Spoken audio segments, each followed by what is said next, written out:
این همسایه هر سالی ما هستی جو بچه هم داره، ولی امسال خوشسالی است متاسفانه تخم نگذاشته و بچه نداره، خودش تنهاست. الان از تشنگی داره نگاه نفس میزنه و آبم نیست.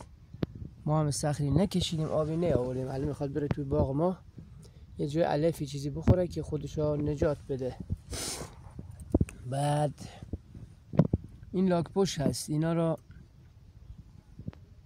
این قولون تبه های روس اینجا می اومدن قدیما جمع میکردن میبردن.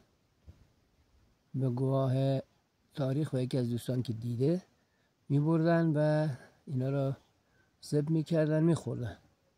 بسیار طرفدار داشت، جمع میکردن تو کیفشون، بیابون و منطقه ما میگشتن، چندین تا همه رو میبردن. اینم لاک‌پشت.